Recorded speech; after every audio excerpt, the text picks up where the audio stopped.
Welcome to Manipuri Banking Guide. Today I'm going to show you how to solve math problems in seconds using fast calculation techniques and smart tools. Essential skills for anyone preparing for competitive exams like banking, SSC, and more. As you know, time is limited in these examinations, so mastering speed and accuracy is the key to success. So in this video, I will walk you through practical tips and powerful shortcuts that will help you boost your quants section. So here my mission is to equip you with the right tools and mindset to crack any competitive examinations with confidence. So if you are ready to level up your preparation, so my friend, hit that subscribe button and tap the bell icon. So my friend, so you never miss any updates. Okay, let's get started.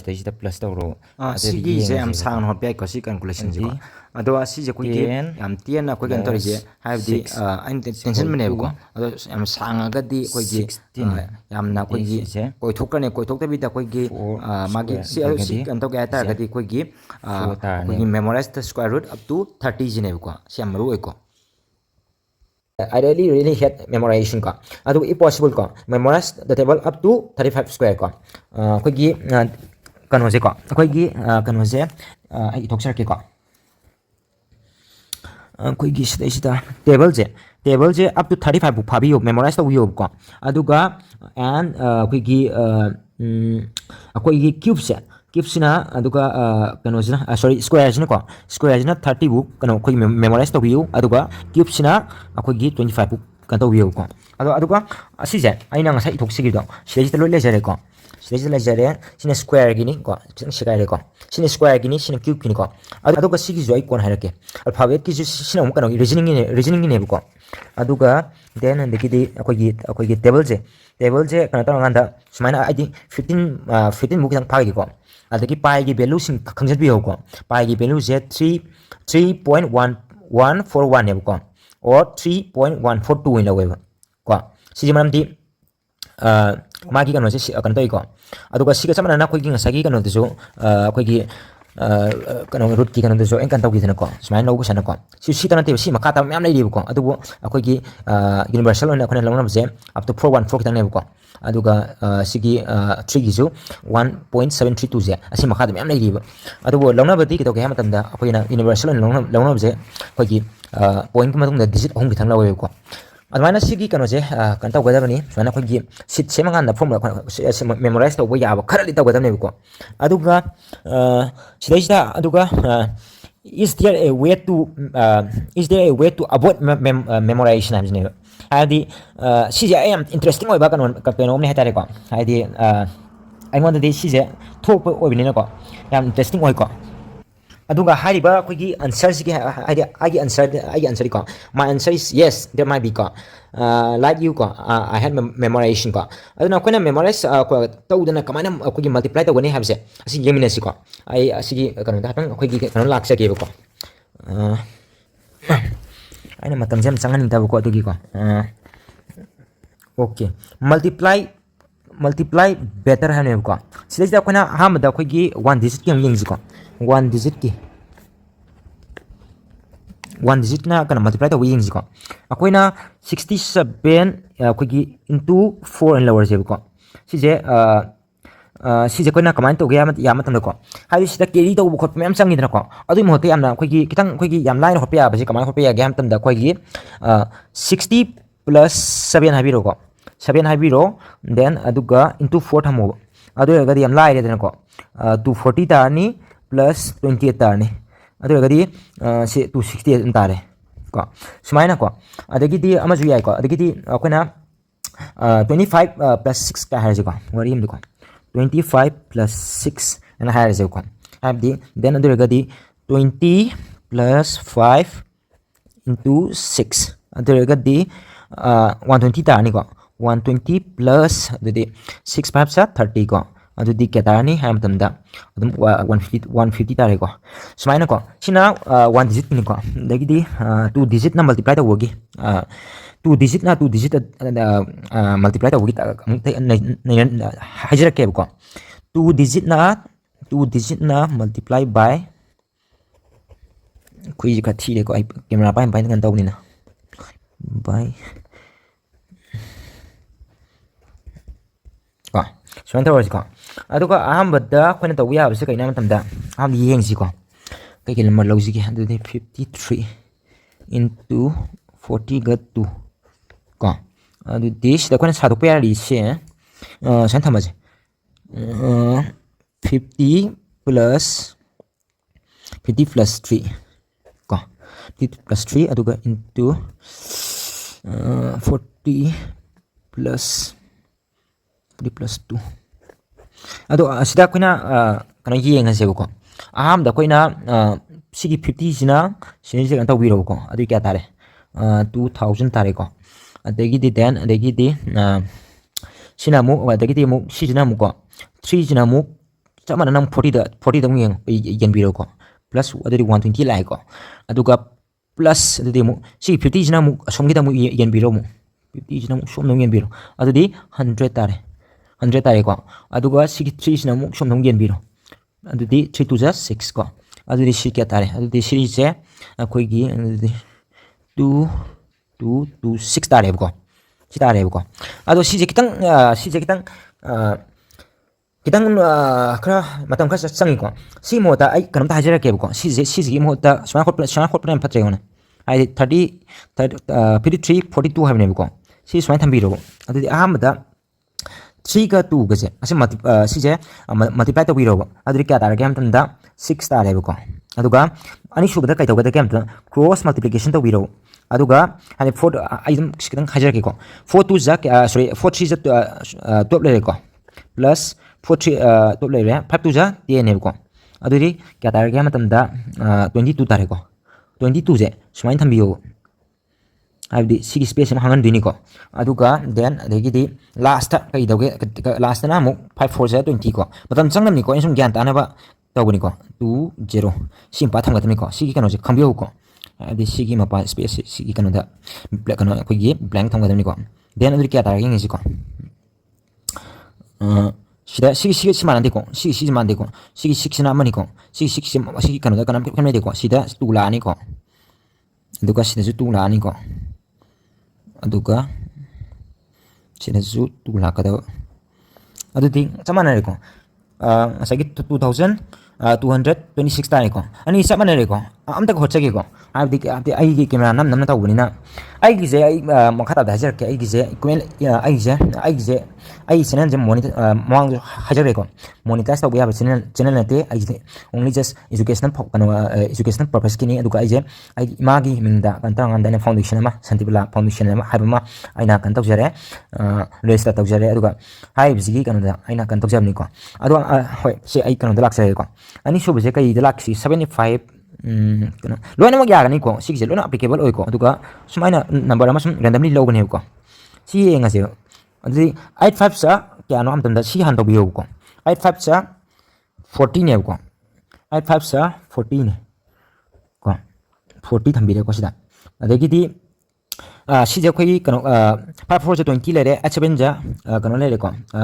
7 ja 56 le re adu di dum kano ta re ko 76 ta re ko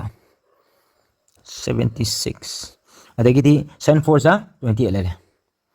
28 sigi kano sigi system thamga da bai ta re ai bi sida blank am le gani ko adu ko sida akoi gi sida khoi gi kano khoi gi kem to ga ne sina sigi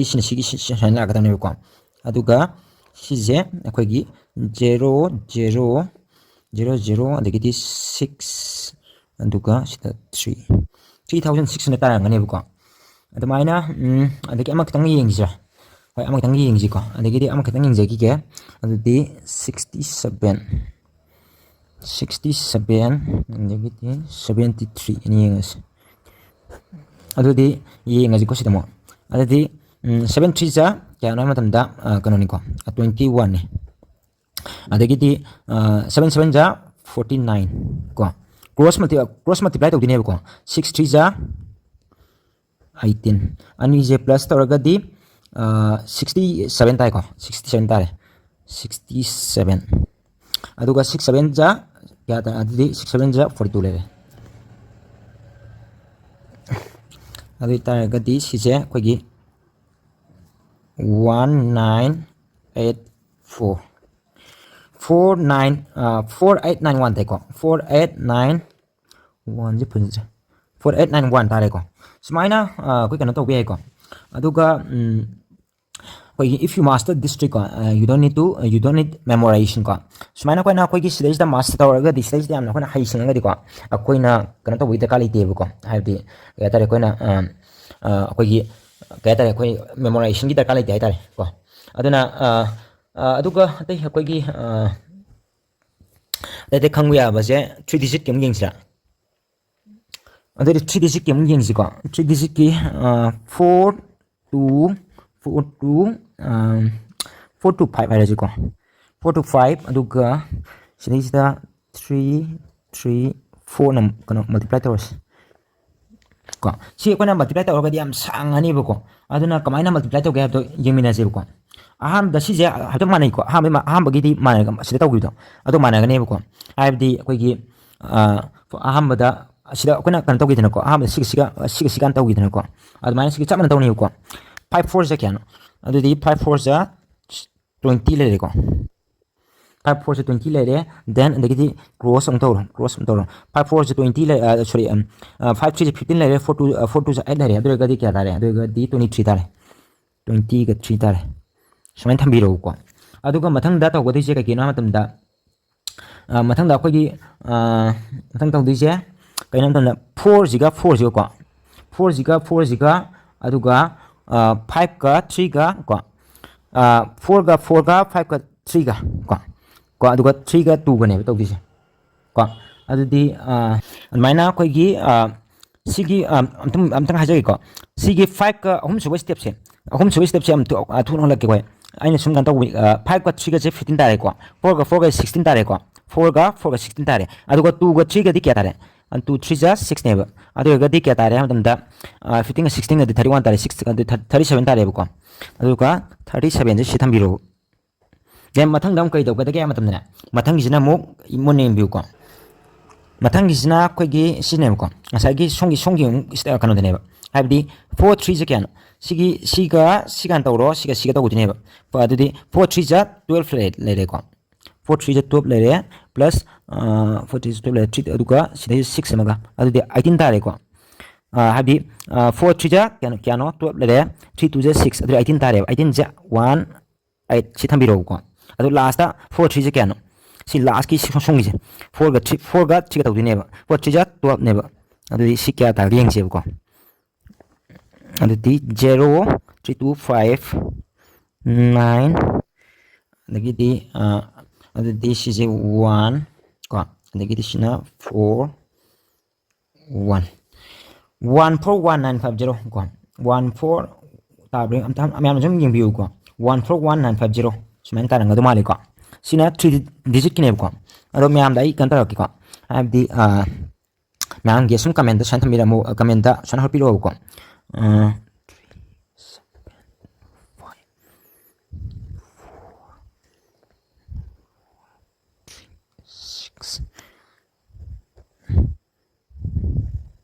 sigize kai ta ga ta ge habdo ado kan ta ne ai di calculator sina da bida tare calculator sina da bida kai ta ge kai ta ge do adam ta habiro ne simta habiro ko aduga comment thambiro ko ai di without kan ta ro ko ena sincere ne ko aduga asida khang da ba yadra ba khra haram gi ko khang da ba yadra ba kitang ai panjaram ge masagi koina kan tam bida koina memorize to matam da koina koi gi square root ki kan to matam da koi gi kan je 2 gi square root se asi je se 2 gi je kan ham tam da square root of 2 je kan ham tam da 1414 ne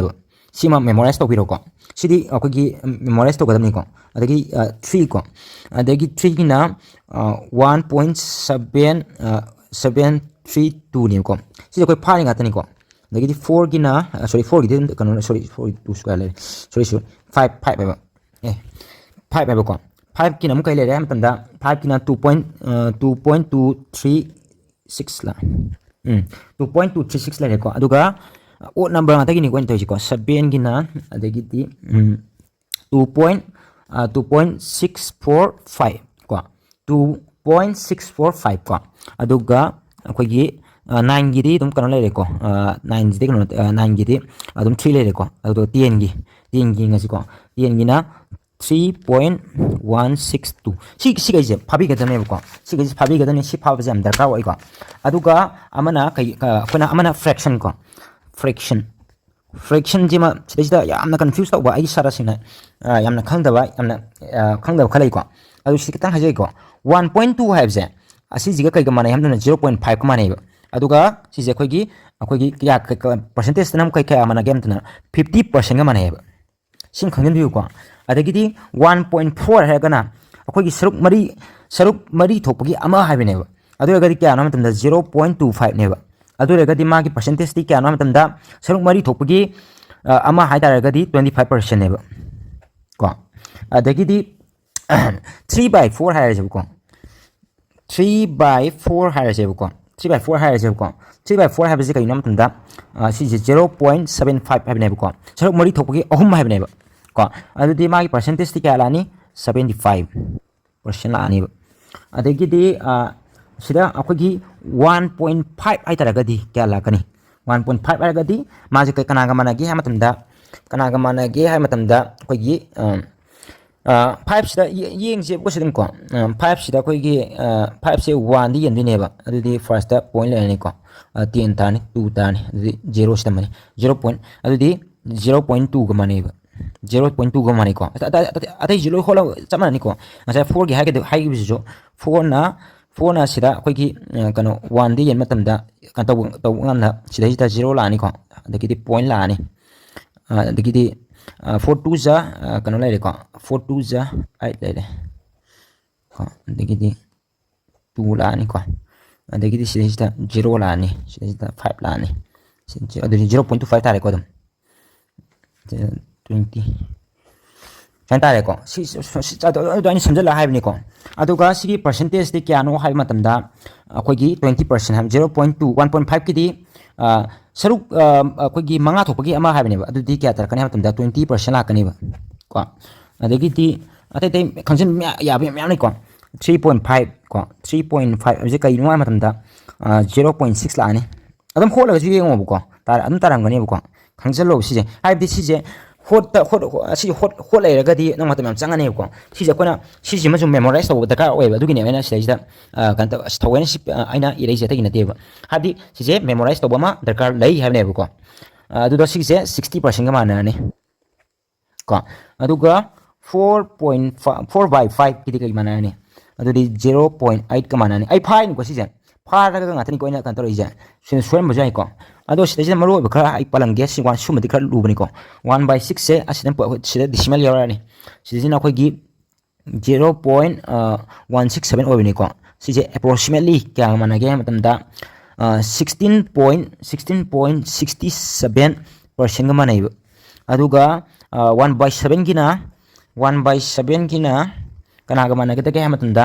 0.1428 ko 142 ko 148 ka mana ga ba aduga magi approximately magi percentage dari kala kan matamda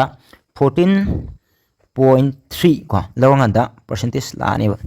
adagi di 1/8 ke mu yengasi si fraction la kani ko aduga si je ko gi 0.125 ko ado si je ko gi si 1/8 che asun ko yeng be ko sim tang kan tang anda sigi kano se yeng be ko amana akogi masagi akogi akona hot khimo ba sigi 1.4 siga mai le na dini ko akogi 428 ne ba ado ga di sije anina si oga dini ba gyan tabi ngambra tabi ga jadum habiro ko comment ko 4 ga 8 ga je 1 si kano ne ko ado sigi je apang yeng biyo si khenam ji ko aduga 1/9 ha je ko sije 3 ga mai le dini ko